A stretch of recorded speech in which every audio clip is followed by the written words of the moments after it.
Hello everyone. Welcome back to Bunny Musings. This is Bunny and this is episode 10 of Bunny Musings, which, wow, 10 is quite extraordinary for me.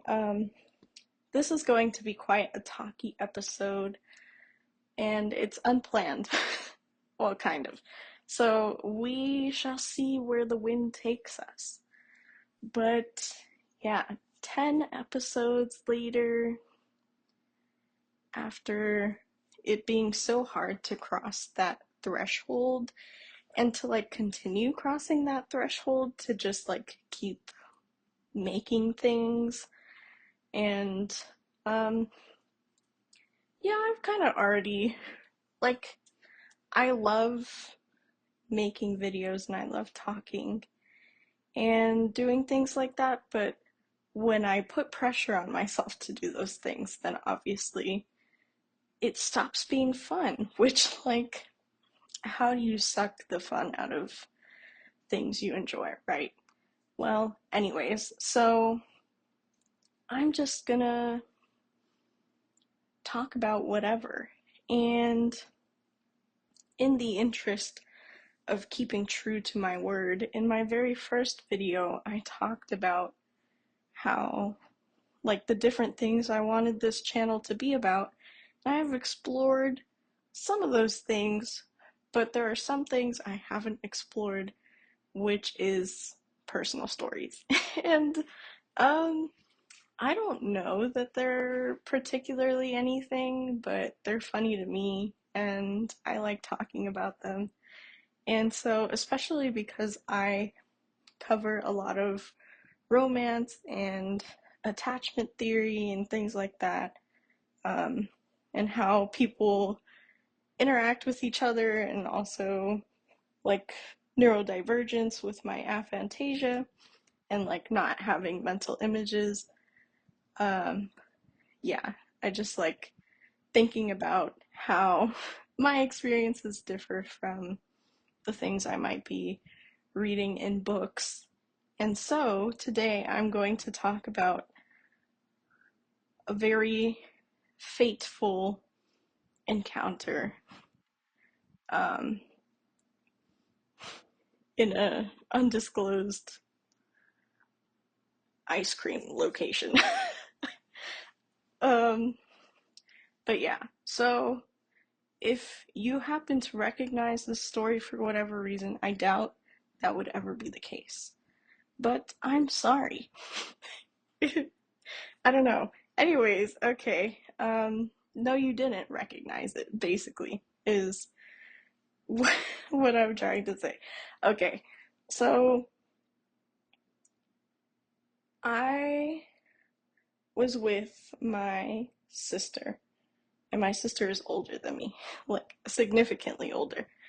And, um, yeah, so I was kind of in a period of my life where I was quite anxious, and talking to people and especially asking people for things was particularly hard in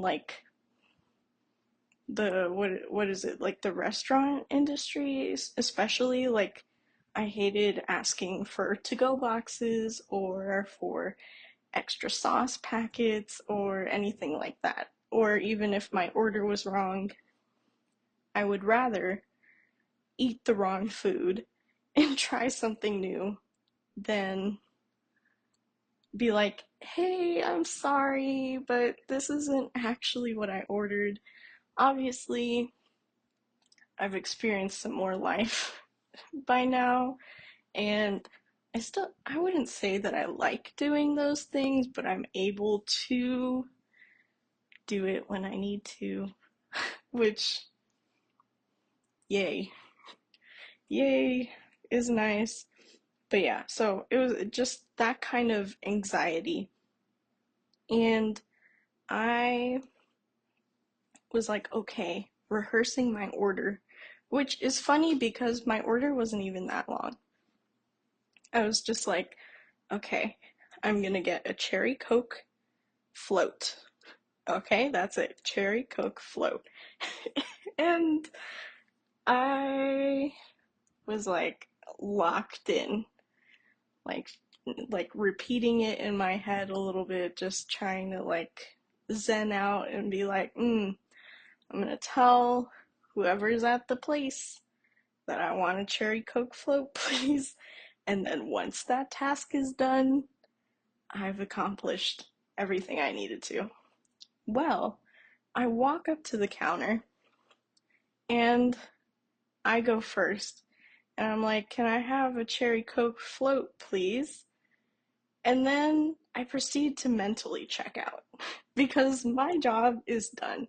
I have communicated what I needed to the guy that was at the register. And I was like, okay, my job here is done. I'm good to go. Like, let me step out of the way so that my sister can order and then we'll be good, and then we'll move along and we'll pay and it'll be fine. Well, I wasn't paying attention and this guy said something to me. And I went, huh? And my sister's like, he's talking to you. He asked you something. And I was like, oh, sorry, what was that? Or whatever I said. And then he said something along the lines of, I'm surprised you're not getting something pumpkin spice flavored. And at him saying that, I was like, oh yeah, it is pumpkin spice season. I didn't know that I looked like a pumpkin spice kind of girl. But I was like, oh, okay, let me look at their menu. Let me rethink if they have like a seasonal special or something like that. And I'm over here looking at their menu in detail, trying to figure out what spunkin, what pumpkin spice item they have.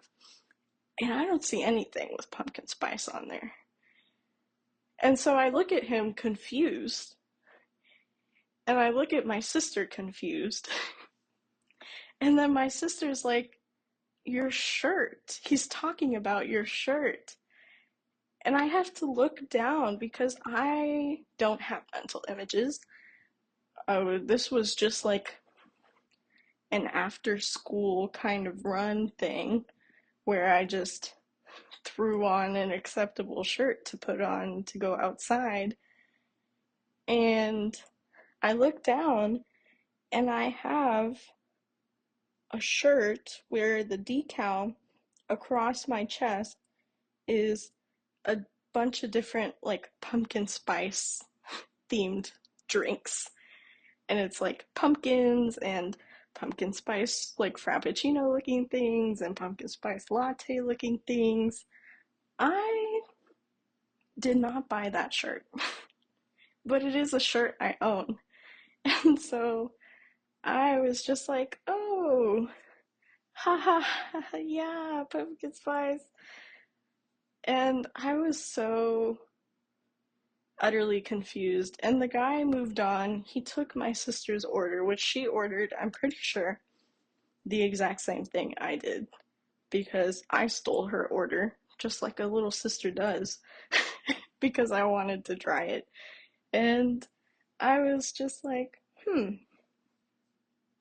not even thinking about it.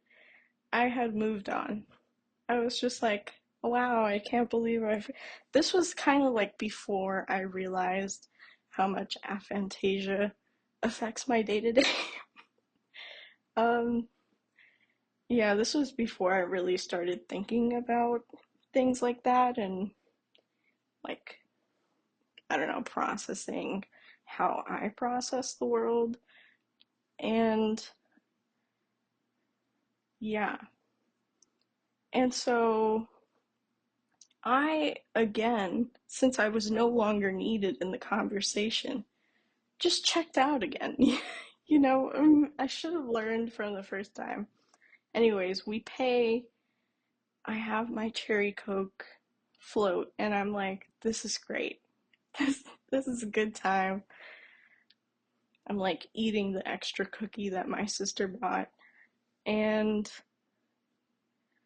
yeah, we leave and we're eating on like, I don't know, the little tables that they have, no longer in the ice cream place, okay? It's like still there, but not inside, not visible for this guy. Which, by the way, because of aphantasia, I don't even remember what this guy looks like.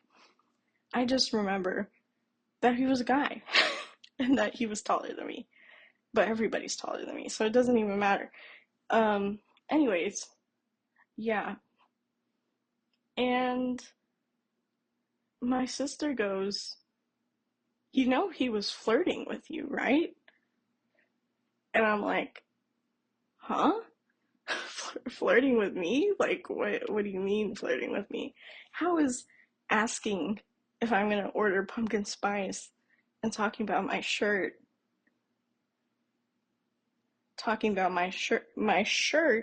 where the decal is across my chest. The design is only right there." Which, like, hey, you know, I don't know why people design shirts like this. Um, Very inopportune. I don't know. I just don't perceive people perceiving me. And so I like tend to forget that I like have an appearance and that I look like something to people or whatever. You know, it's just not something I think about all the time. And so, yeah, he was definitely looking at my shirt. And I was in a particular area, and I was like, oh. And I said that in a weird way, but I just was like, I could not care less, honestly, at the time. I was so stressed out. I was not looking for anything. And um not to mention like you're working. Like I didn't know that workers could like actively flirt with customers anyways. Um and like to me that isn't flirting still. I'm still like, okay, he was looking at my chest. But like aside from that, but I guess that's like an in, and if you have good banter with them at the counter, it's like a little cheeky, sorry, I've been watching Bake Off. I don't know why I'm using British slang.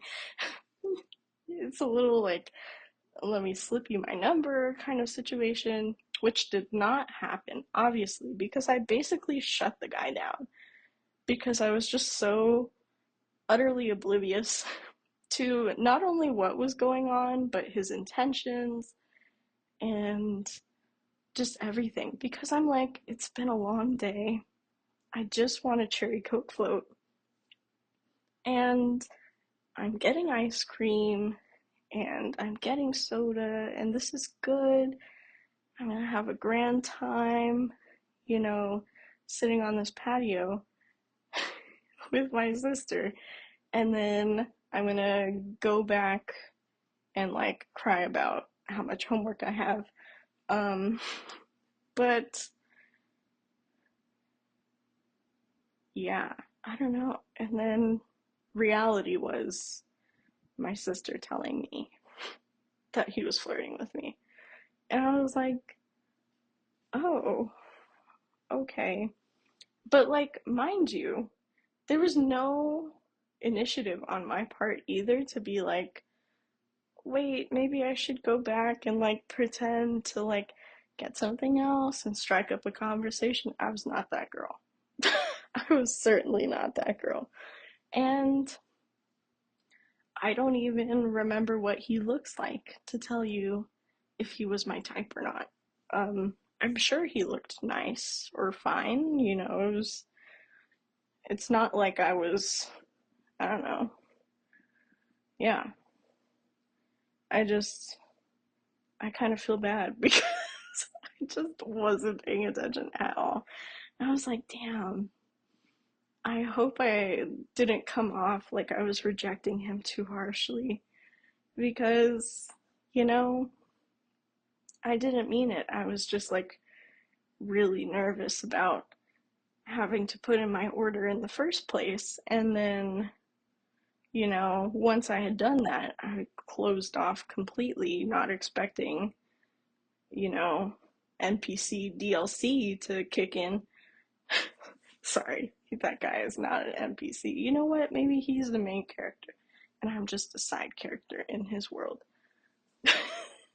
But I don't know, I just thought it was so funny. And to like, for me to be judging all of these romance characters and their attachment styles and how they interact with each other in these different situations and things like that, it just makes me wonder if a romance book was written about me, or if there was a romance book that had a character like me. You know, what on earth? Like, imagine the female main character meeting the main male character and just like completely blowing him off in their first meeting. Like, people say first impressions are everything, and like, I just can't imagine a romance novel starting off like that. But maybe it would be interesting because would he hold a grudge? Would he, you know, would he keep trying? Would he give up entirely and try to find somebody else? It's like there's so many different ways that the story could go. And yeah, I almost wonder what it would be like to read a book about people having a meet cute and then like completely missing each other. Like the setup, for once that they're not going to end up together. Like that would be the most insane thing because I feel like I read romance for the happy vibes of like they're going to find their happiness, but like maybe their happiness isn't with each other, you know? And so, yeah, I just thought that was kind of like an embarrassing, funny story to share because not only does it cross over my uh, processing and kind of the things I like to talk about on this channel, but also, yeah, I just thought I would do a special episode for episode 10 since, I don't know, 10 is a nice number. It's like there's there's been some momentum, but yeah. And so, I don't know. I would love to hear if anybody else has had a similar experience or if it's just me. I don't know. I'm sure other people have. Like, there's no way that everybody's like constantly aware that other people are trying to flirt with them. Yeah. But yeah, I don't know, I thought it was funny and I thought it would be a nice story to share. And yeah, so I hope everyone enjoyed, and yeah, I hope you're having a good whenever, and I'll see you next time. Okay, bye.